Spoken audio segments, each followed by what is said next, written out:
Scream in agony because we are in the agony booth. Yes, I am Joe Dove. Joining me always is Jason Roy Gaston, my co-host for the Captain Squadron Agony Booth, and with us is a very special guest to crush this conversation, none other than Jesse B from the Crusher Convo. Welcome to the Agony Hello. Booth. Hello. Thank you for inviting me. I'm very excited about this X-Files. I'm sorry, Star Trek episode. Excuse me, just got confused there for a second. But yes, I'm very excited about this. Yes. We landed on an episode that was very Dr. Crusher based. So I said, it'd be a good idea if we invite the Crusher combo herself right on over. So I was very excited. yes. And we're very excited to have you, even though this episode was not very exciting at all. It's not a Bev favorite, but No. it's doable. Well, Jason, you have recovered from quite the road. It was a long road getting from there to here. It's a long road, but my time is finally here. Yes. I caught the flu, and I did not only catch the flu, it embedded itself in my rib cage and threw me backwards about 3 feet. I've never had the flu as bad as I had it this week, but I'm fine now. I'm pretty sure you can't catch it through whatever it is we do here, but I think you're both safe. Yeah, I mean, I already had it, so I'm good. Been there. I blame you. No, you blame me. Okay, I blame you. Yeah. Well, we're going to take a moment to say hello to all of our wonderful friends in the Captain's Quadrant. Hey, Leticia. Hello, friends. Good to see you. Of course, our good friend Damon J. Hello from the moons of Ja'al and the Terran Empire. Good to see you, my friend. And of course, My Figure Universe. Greetings and salutations to all. Good to see you. Hey, Mama, what's up? Cosmic Mom Dove. What's up, Doc? She's very happy to see you. Just a heads up, Jason, if you see the flu running, don't go after it and don't go catch it. Oh boy. Oh, now you would know. If you knew me at all, you'd know I don't run after anything. If you ever see me running, you better run too, because something scary's coming. It was bad. Yeah. Well, we watched a very filler episode of Star Trek. It's a very existent episode. Unique. Very unique. The synopsis I will read this week because I'm sure in your sickness you didn't build the thing, right? So I'll just go ahead. No, I did not. Yeah, that's what I figured. So I got my glasses because I knew I had to do this. So when the bow breaks, he's going to mispronounce some words anyway. Yeah, a planet that was able to cloak. The planet that was able to cloak itself. Okay, go ahead. Years, go ahead. Suddenly, I'm reading. Give me my time. Suddenly reveals itself with its inhabitants proposing peace. But after initial negotiations, children of the Enterprise are kidnapped due to the infertility of the inhabitants.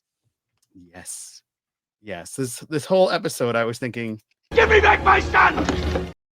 But nobody did that. I don't know what happened. It was like, I would have been like that. Picard kind of like pulled it out. But thank you for mentioning that, because I was like, Bev was a little too calm. So calm. Well, let's get into WTF. Looked bad, but still. Yeah. Leslie, no. Yeah. Well, we have to negotiate with these people because they do have our kids and they're kind of omnipotent. But let's get into WTF Did We Just Watch?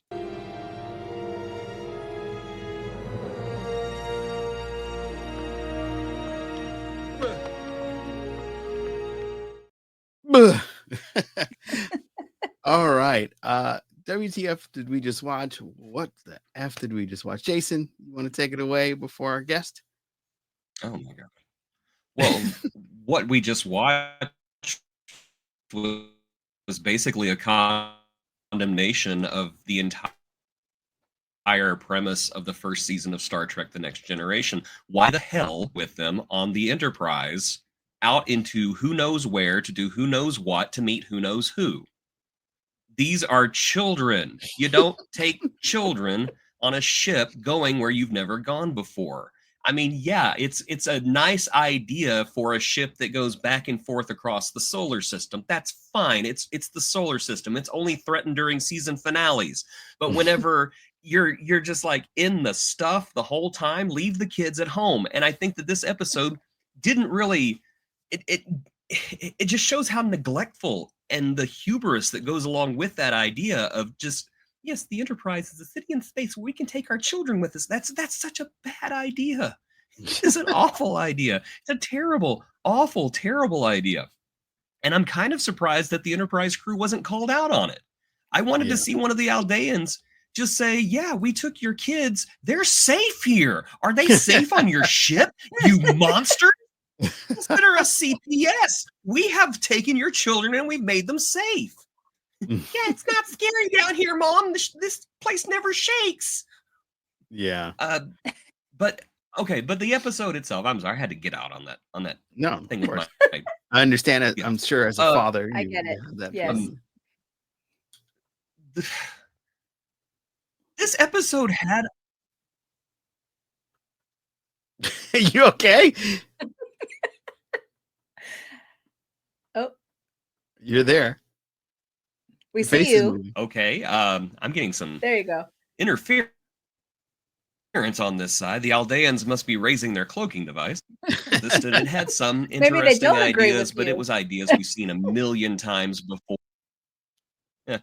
It's ideas we've seen a million times before on classic Trek about people with ancient technology that takes care of them and them becoming dumber with every generation and becoming lesser with every generation. We've seen it. There was no new ideas here. There was nothing challenging.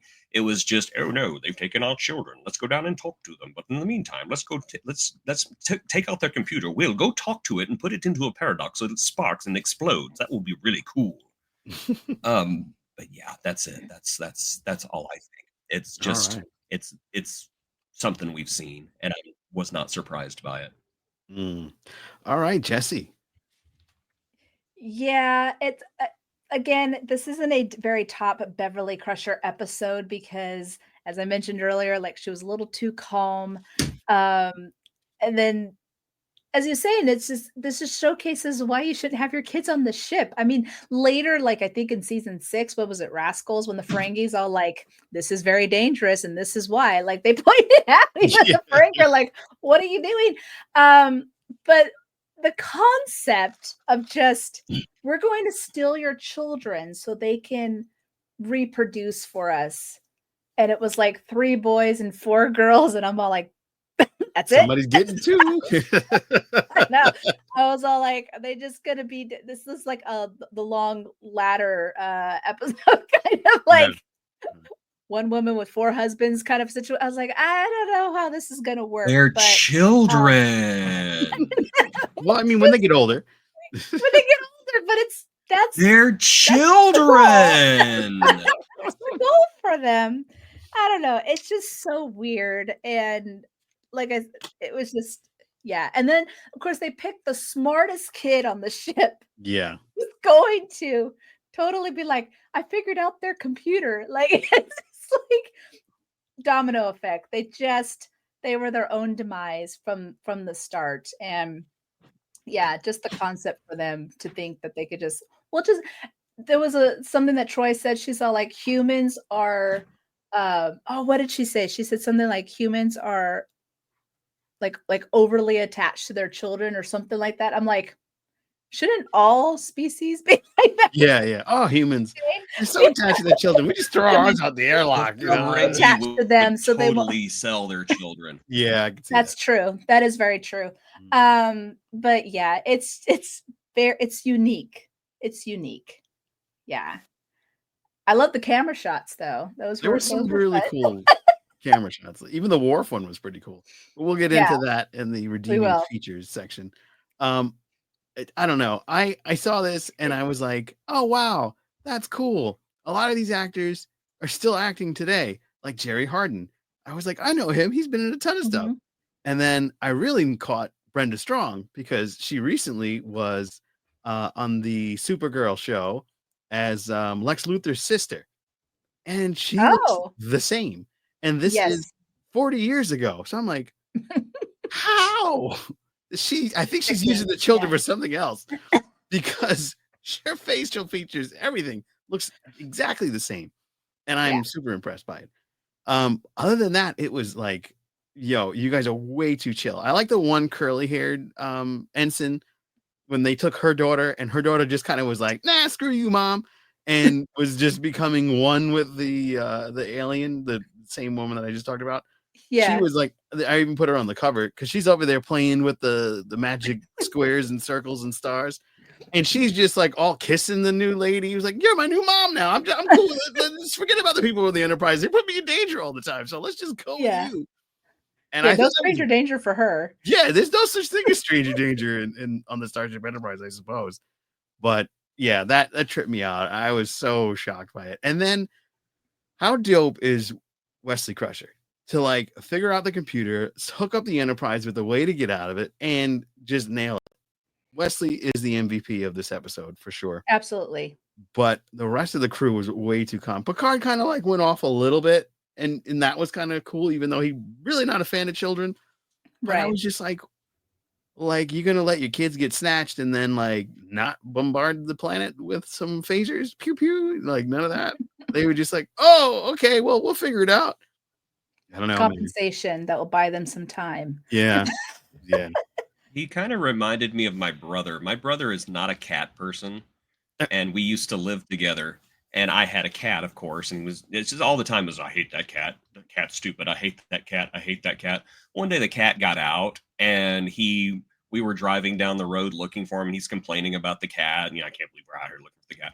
Well, there's these two little neighborhood kids, just little kids. They weren't meaning any harm, but they had the cat, and they were trying to put it into a mailbox. And as soon as he sees it, he slams on the brake and he says, "What are those kids doing to my cat?" That's Picard in this episode. Yeah, that's exactly children. right. They have no business being on a starship. But what are they doing with my children? Yeah, exactly. It's an act of barbarity. Yes, it was the Give me back my son! moment of the episode for sure. Yeah.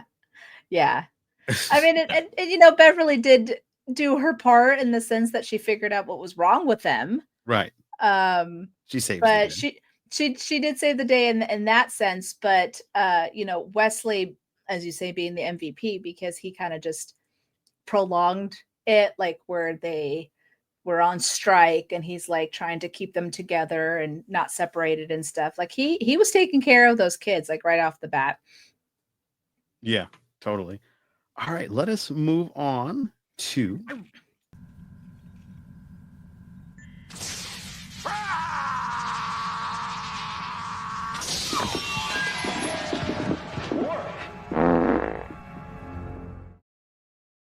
yes, why did they do that? All right, Jesse, why did they make this episode? What made them go, you know what, let's do a kidnapping the children episode? Because it's very TOS. Yeah. As you said, filler. It's very TOS. It's a filler episode. Let's just throw random kids together. The one thing about season 1 is that it was never, later on in the seasons, they always had an episode like directed towards a certain character, right? Mm-hmm. We've had Geordi episodes, Beverly, Picard. And in the first season, it was all like everyone together, except for Tasha for some reason. But it was like always a group effort situation. But there's not many situations that you could put in a group effort, right? Yeah. So, they just were trying to figure out whatever they could.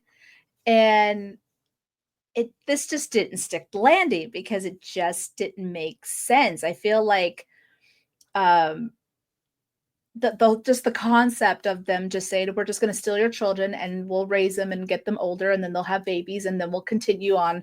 Like, and I'm all like, but then they're going to be all siblings and this is going to be really not good with only 7 kids. So, it's season 1, man. I don't even know what else to say. It's just like, it's season 1. They're trying to figure it out. It's just like, where are they going to land? And the actors just do what they can. Yeah. Jason Roy Gaston. Oh, why would they do that? Well, they're trying to capitalize on the premise of the show that the Enterprise is a ship with families, and the problem is the idea that the Enterprise is a ship with families is a bad idea. And so this episode is built on a bad idea, and therefore it is a bad episode. And that's what I have to say.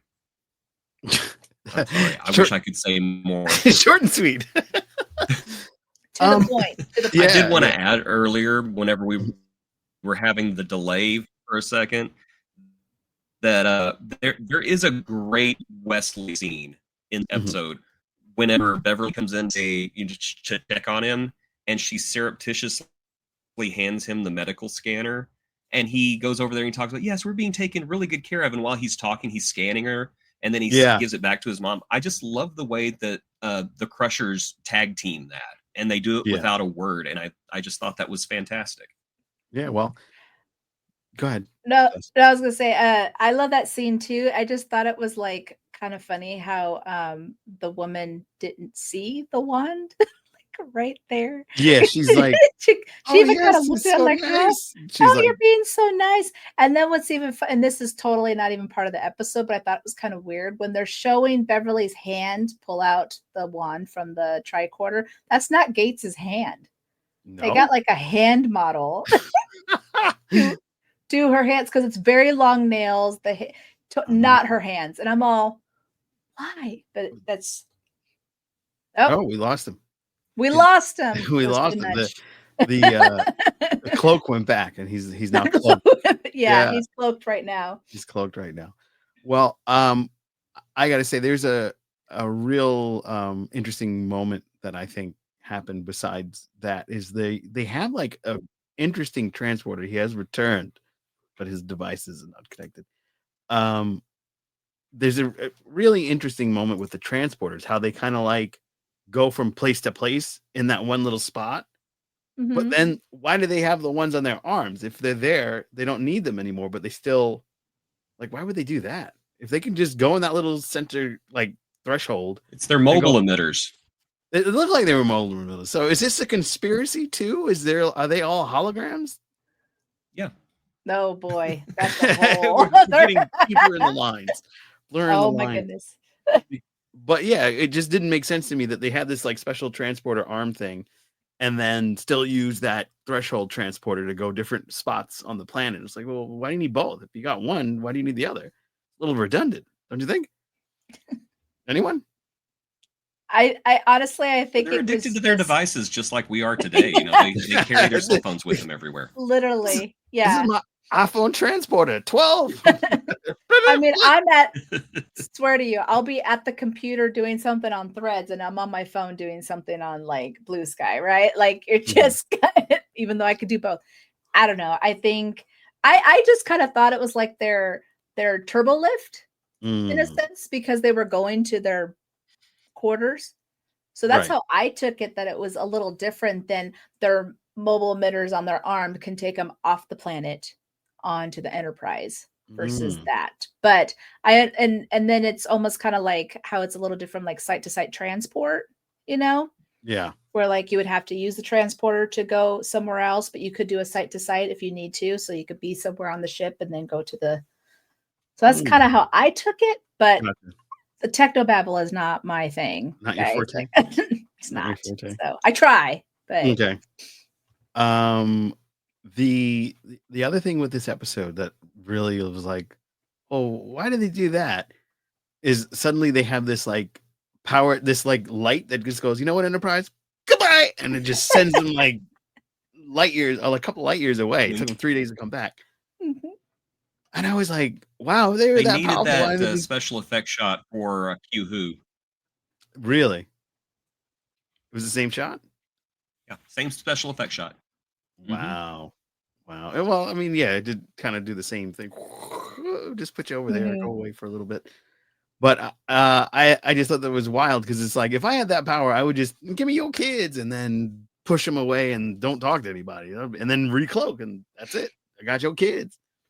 And then it reminded me of that Dave Chappelle when he used to do his show. It was basically like Dave Chappelle warning the Enterprise, better not bring your kids. I don't know if you guys remember the Chappelle show, but if you do, that's a fun little Easter egg for you. All right, it is time to get into our beloved section, Redeeming Features.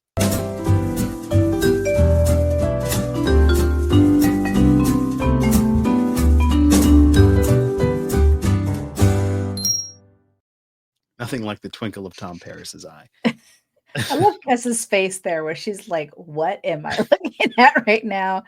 Poor thing was traumatized. Yeah, that's it was actually the 30th anniversary of Voyager recently, I think last month or something like that. And we had Jason had the great distinction of interviewing the Emmy Award-winning special effects artist for that episode when we first started the Captain's Corner. Supernon? Nice. I can't remember how to say your name, Thomas. I'm sorry. I think it's Supernon because he's French, so I believe it's Supernon. Maybe, Mom, are you still there? You speak French. They're like, please help us. Help us, mother. But I just wanted to, because everything is connected. So I just wanted to yeah. All right, Jason. Redeeming features. I know you talked about Wesley, but were there any others? There were a couple of ideas that I kind of liked. It's kind of a dark thing, but I liked the idea that another alien race would think that children were a tradable commodity. I don't know, just the idea of, wow, why are you guys so attached to these things? Just let us have some. You can always make more. It's kind of fun doing it. Have you tried it? I like that, even though it was very heavy-handed, that it was a allegory for, the damage to the ozone layer and pollution and taking responsibility for technology. I really like that. And as I said, it had some really good character moments for Wesley because, everybody always gets down on Wesley and Will in the first season. And could they be annoying? Yes, both of them could be, Will and Wesley. But I really thought Wesley shined in this episode. I liked seeing him take a leadership role. I liked seeing him use his intelligence not to save the ship, but just to be a leader. And I really wish that he'd been given more opportunities like this. I also wanted to see a scene where he's looking around, looking at all these kids who are like a foot shorter than him, going, what am I doing here? Yes. These kids are like 10. I'm 14. I am not a child. I've not been in a bow since I was 3. You put me in a bow, it will break, but not from the wind blowing. It's going to be from me just smashing it open. I am a young man going through puberty, damn it. I don't belong here. Yes. Yeah, that was... Unless one of the girls down there just looked at him and goes, oh, he's cute and he's almost ripe. Get him. Oh, no. Oh, no. I could have... Okay, listen. You know what they wanted those kids to do. Not at that moment, but eventually. No. So a couple of them were like, oh, they're going to make some cute ones. Yeah, they'll make some cute ones, too. That's what the scanner was for. I mean, come on. They were smart. It was like, it's like if you breed them, how are they? Yeah. All right, Jesse. You're all special. No, they're just virile. That's what they were scanning for. The ones that are really... It's funny you mentioned that because, there's no participation award. They literally pay like all the other kids suck. Like these women are the best. Hey, Mama, why didn't they take me? I don't know, Darlene. Let's go talk to the captain. Oh, God, they didn't take Darlene. She's still here. Damn it. Darn.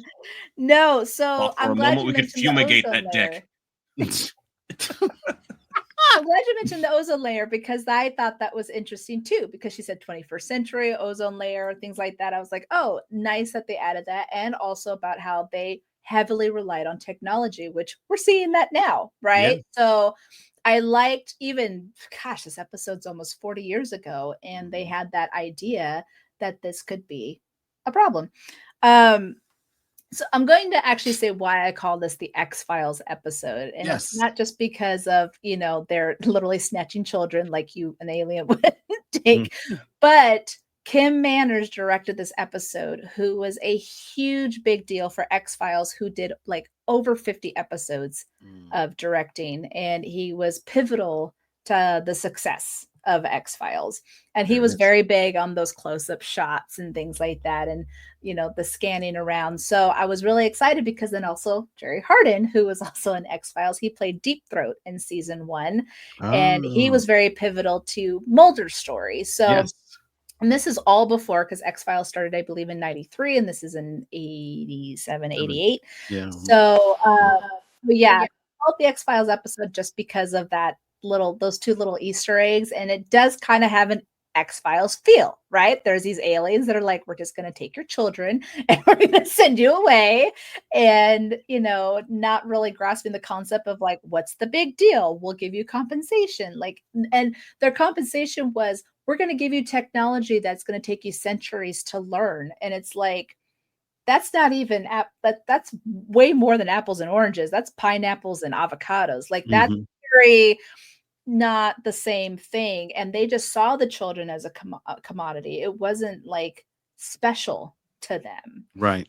So, and in this case, for the Enterprise, they had to really, especially Picard, had to, fight for these kids. And even though he's very uncomfortable with them, he held Alexandra, even though he didn't want to. And of course, they had to do the little funny TOS thing at the end with the Tribble toy attached to his back. But, that kind of just helped Picard's character a little bit, because he was kind of a scary, rigid guy of like, I hate children, to going above and beyond to try and get these kids back. Yeah.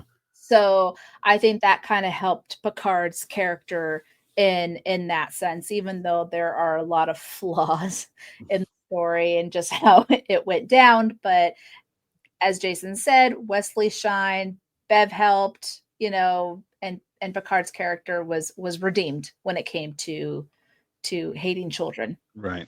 Because ironically, the same little girl that was ready to go, I don't need my mom anymore, I'm going to go with these aliens, came to Picard and like, I don't need those aliens anymore. I got you, Picard. I'm ready to go home. Yeah. She's just exactly jumping whatever ship she can jump on. She's just got no loyalty. All right. Nope. It's all right, little girl. But one of the things that really stuck out to me regarding this episode was the fact that Picard and crew were legit. Okay, we're going to find a way. We'll get him back. And that whole sense of honor and duty came above and beyond any type of future progression that the ship could have. I mean, imagine if they could have technology that they could skim across the universe with the whim of a light beam faster than the ship could go. Pretty dope. Hey, you can just have this little square iPhone 12 and go anywhere you want. They later actually developed that, as we see Nemesis, but maybe some people don't want to see Nemesis, but they do have point to point. I love Nemesis. It's still one of my favorites. I'm fine with it. Yeah. But some of those technologies, they probably said, we could try to do that. But, they didn't want to give up anything about that. And that's an admirable commodity. I think it was fantastic that Picard shows that type of gusto and is willing to do what he needs to do in order to get those kids back. Give me back my son. So let us say hello to a few folks in the chat. We want to say only they can get the signal through, and that's redeeming feature. I enjoyed the father telling the kid that he still has to do his calculus. We all had to do calculus, so do you. Yeah, only they can get the signal through. Of course, this is Star Trek Idiocracy. My Figure Universe says the show is definitely trying to find its feet in this episode for sure. And of course, my good buddy gets my Chappelle Show reference. Better not bring your kids. And then my mother does say, "Oui, j'ai beaucoup un point français." So I probably butchered that, but who knows? If you don't speak French, maybe I said it right. I don't know. Yes, my friends. Thank you so much for taking part of our conversation. And if you are new to the channel, please be sure to like, share, and subscribe. These things help us grow. We've had a litany of new friends follow us on YouTube and Blue Sky. We appreciate all of you. And if you could just kind of take part in the journey, come hang out with us every Friday at 9 p.m. as we do a bunch of fun stuff. Now, it is time. It is time to venture into the wheel. The Wheel of Agony.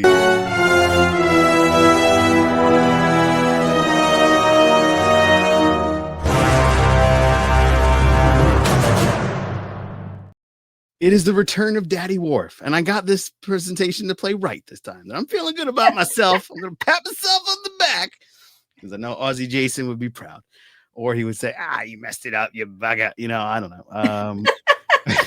Oh, you could say it. How would Aussie Jason react to this? He would probably just say, bleh. What do you say, Jason? Roy Gaston. Nope. All right, so we're gonna move on. We're gonna spin the wheel.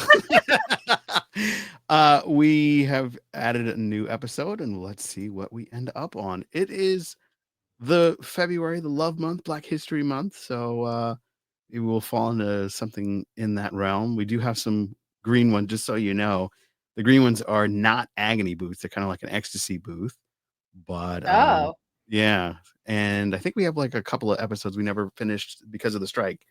The second season of the Strange New World. So let's see where we landed. And boom. Too short a too season. short a season. Oh dear Lord Almighty. Yes. Jason, if you please. You're muted, by the way. There we go. I rejoined at the wrong time. Okay. The Enterprise transports an elderly Starfleet admiral to negotiate a hostage crisis. When the admiral takes a de-aging drug, he endangers both his life and the mission. I'm just going to say it right now. Worst guest star ever. This is the one. Oh, Cardis, right? That guy. Yeah. Yeah, I remember this one. That was a weird one. Yeah. Very weird. Yeah, I'm in the beep beep chair that Pike rode around in. I felt so bad for the wife in this episode, man. She was on the dark and she got her whole life screwed because of him, man. Oh man. Yeah, when I saw this on the wheel, I was like, oh no. Yes, it was one of those for sure. Yeah. All right. So we're gonna go into the aftermath, and then of course we'd like to hear about the Crusher convo. We were just talking about you. Everybody hates you. Congratulations. Now I hope that people see that and go, Section 31, boo, and then don't start leaving. Stay. We want to hear about our guest, Jesse B from the Crusher Combo. Please tell us all about your show. Well, hopefully I'm not as bad as Section 31. So please hang out with us.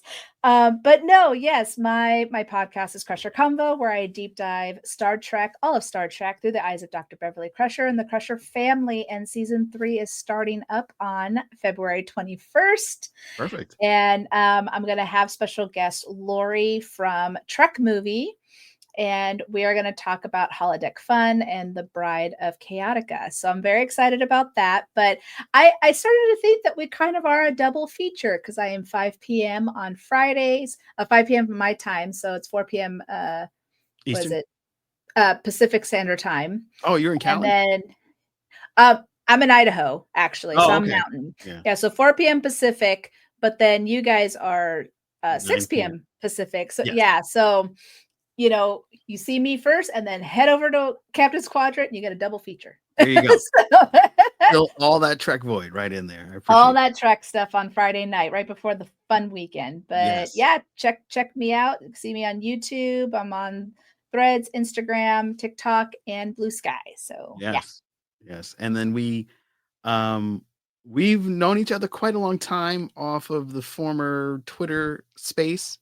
And I'm glad that we finally got to connect and talk Trek together here in the Agony booth. It's been a blast. That was loads of fun. Thank you for inviting me. Absolutely. And like my figured versus back-to-back Trek fun on Friday nights. Yeah, there you go. Absolutely. What would you say? Just a couple of questions before we go. What would you say is your favorite Bev-centric episode? Bev-centric? Mm-hmm. Jason, cover your ears. Uh-oh. It's Sub Rosa. Oh wow. Oh my god, I know what she's gonna say. She said Sub Rosa. Yes. Yeah. The naughty candle episode. The naughty candle episode. Yeah. Bev gets her groove back. Cloud. Yeah. There you go. No, it's just because I do see it differently. Okay. It is not a typical Trek show. It's very campy, but I tend to twist it around to make people understand that it's more of an addiction, manipulation, and abuse story Mm. than that there was no ghost, there was no sex, there was no love story, and it was all about manipulation. So what I liked about it is just that Beverly fought against that to save Picard and Geordi and Data. And she went through a lot of emotional and mental abuse in order to fight back and save her family, which would really be Wesley, because he's a Howard too. Like, I'm just saying. So I just think it really actually showcases her strength and her vulnerability, and just to say that, you know, she's also human. She also makes mistakes, but she rose like a phoenix in the ashes of it. So you know, sometimes when there's a little bit too much of the banging a ghost memes, I'm like, I try. I'm like, no, it's not. But I hold back because I'm 30 years late to the party, and people have been making Sub Rosa jokes for you know the beginning of time. But it's fine. But that would be my all-time favorite of hers. Okay. And how excited were you for her return in the Picard season 3, where she got to be a badass finally? Because that was long overdue. Well, it's funny as you mentioned that my new mug here. There she is. I saw that. Yeah. And I love the way they did her hair, where she had like the gray, the rogue look. Yeah, the rogue look, exactly. Well, I had just started watching Star Trek out of a whim. My husband's been trying to get me to watch for 18 years. Wow. And he's a huge TNG fan. And finally I got it like a box set for Christmas, and he was watching it and it kind of caught my eye, and I was like, cool. And I deep dived in TNG, and that was in February of 22. And then they announced that she was coming back in April for First Contact Day. And I was like, this is perfect. Like the perfect time to be a Beverly fan. And so I got spoiled, really, just to see her come back after seeing her on TNG, and just how different the character was. As Gates says, she isn't really different, but like the way that they portrayed her in the stories, like we actually really got to see her how she always has been, because she always felt like she was never able to express that in TNG. Right. So it was great. I enjoyed it. I think the fact that the very first person that you see is Beverly Crusher on the very first episode of the season is exactly how it should be. So there you go. So yeah, I was very, very excited. All the Bev fans, especially those who have been waiting 35 plus years to see her, it was a really, really good moment. There you go. Absolutely. Jason, a question for you, sir. Do you have a Bev-centric episode that just sticks out in your head that you love? Yes. That's obviously not Sub Rosa. If I can, our connection is not good. Right. No, I noticed that. Oh, easily. Yes. Remember Me. That one's my favorite Bev-centric episode. I just think that was just a highlight of Gates McFadden's talents right there. And it was an exciting episode too. Yeah, that's a top 20 episode for TNG for sure.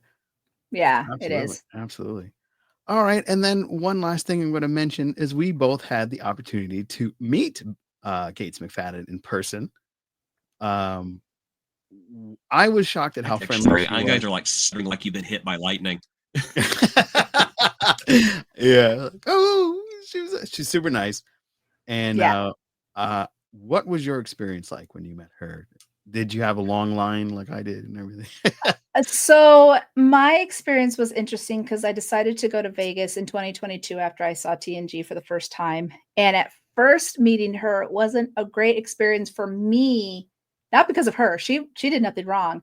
I got nervous and I felt like I just made a complete idiot of myself. And I was like, what the stupid idiot. But because of social media, I had already been posting videos and stuff like that. And so Gates had already noticed. And the next day I had to come back because I had forgotten one of my artworks to get signed. And she looked at me and she's like, why didn't you tell me you were that Jessie? And then she started talking to her handler and she's like, this girl's been doing this. And she just was like making me like I was this amazing person. Nice. But it made me feel good because I thought, okay, I wasn't an idiot yesterday. That's just the anxiety talking. And so she made me feel at ease at that point. But the second time when I saw her, what was fun is that I was waiting in line. She hadn't shown up yet. When she came, she saw me and she's like, I know who that is. And she dropped everything and she walked around and passed a couple people that were ahead of me. And she just said, I just want to stand here and look at you. And she was just like, and she's like, and I want to give you a big hug. Oh, wow. That's And amazing. and she's just been super sweet and very supportive. She knows that I do the podcast and she knows how I've been, doing like my videos. My videos is what I love to do, to create stories out of my videos. And so she's just been very appreciative and just extremely sweet. And so then I got to interview her in December and she was like, hi, Jesse, how are you doing? I'm like, I'm great, and so she just loves the fans and she loves the support. And she just is, I like to call her the matriarch of Star Trek now, because she's so supportive even for all the newer actors that are coming into the franchise. And she's just great all around. Like there's really nothing else that you could say. Right. Yeah. So I'm going to pass a revelation. When I initially saw Star Trek: The Next Generation, I had a crush on Crusher, and of course, Deanna. So it was seeing all those years into my mind. I'm like, oh wow, yeah, I remember. I really had it, and seeing her in person, even though I was with the missus, like, yeah, she held up really well. She looks great. It looks great. Yeah.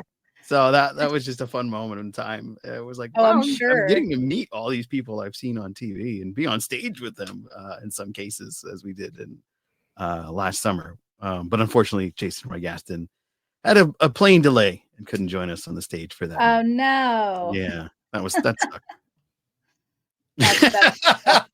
It's just like, all right. Yeah. But I also got to meet Marina, and I met Brent, and I met Michael and LeVar, and pretty much everybody. Just met Will last September. Awesome. He was hilarious because I told him a very funny story that I had to do between Brett and Jonathan, and it made him laugh so hard. He went, "Oh my gosh, I love my family. We have such a dark sense of humor." And I went, yes. Well, that's why we love you guys too, Will. So yeah. Speaking of dark sense of humor from the family, my mother says, is Jason having a seizure? Because it keeps freezing. But now it looks like you're good. He's hanging in there. I think he's good now. Oh my goodness. Oh no. Let's see.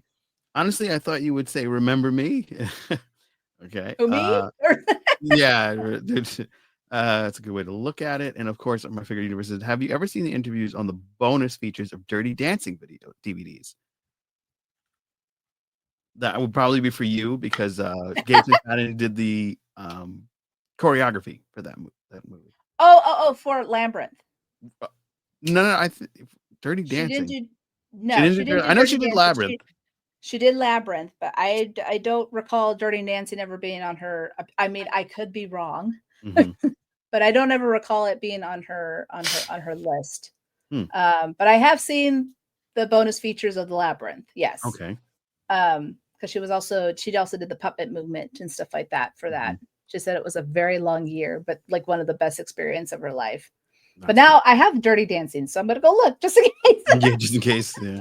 Just in case. Maybe I missed something. Great segue, because speaking of dancing and puppets, we interviewed the puppeteer and animatronic creator for Labyrinth. His name is David Barclay. So please be sure to go and hit our Section 31 playlist and check out that amazing interview. David Barclay is a genius and really a kind soul. There's a book coming out, so be sure to go and check out his book and buy a copy at Cool Water Productions. She did do Labyrinth, but she was also a coordinator for Dirty Dancing.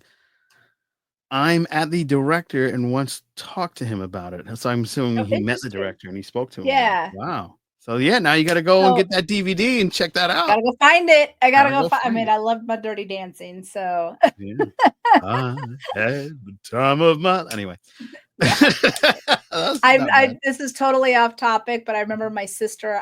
We're 5 years apart. She was like 16 or 17, and she had her boyfriend. They were gonna mimic the pickup. Oh goodness. And her boyfriend, she's like 5 foot, and her boyfriend's like 6'2". And when he picked her up, and then he turned, and she hit her head on the wall and had a concussion. Oh wow! And full concussed. Don't do this at home, folks. Yeah. You need Gabe McFadden to handle it so you can do it right. I know. I tried to do the dirty dancing thing, but pick up somebody, and it just ended up being a wrestling move. It just was a full back. Exactly. Got Maybe in do it in the trouble. water like they did. Like, Yeah. oh, you're in the water. It's fine. Yeah. No, No, it was in the not grass. the small hallway in the house with the giant wall. Yeah, not good. All right. So we are going to wrap up this wonderful episode. Jesse from the Crusher Combo, thank you so much for joining us. And everybody, if you're listening, please be sure to give us a rating on Spotify or wherever you listen to this podcast, whether it be Apple iTunes or any of the wondrous things that you listen to. Jason Roy Gaston, do you have anything you want to add before we sign off? I hope you can hear me. That's all I can say. I hope you can hear me because I can't hear any. Oh, wow. Oh, no. Except like every other syllable. Nice. So this was a very rough episode for Jason. And I bet you as soon as we go off the air, everything will be working fine. It will be working fine. Yeah. Yeah. Well, everybody have a great weekend. Thank you so much for joining us and hanging out with us in the Captain's Quadrant this evening. We appreciate you. Next week, we're going to be talking Too Short a Season, and we will be inserting Agony. Until then, Jesse, thank you once again. Live long and prosper, and we will see you next time. Bye, guys. And if you hate Section 31, you can hear Jason's rant available now wherever your podcasts are streaming. It's a wonderful rant. Yes.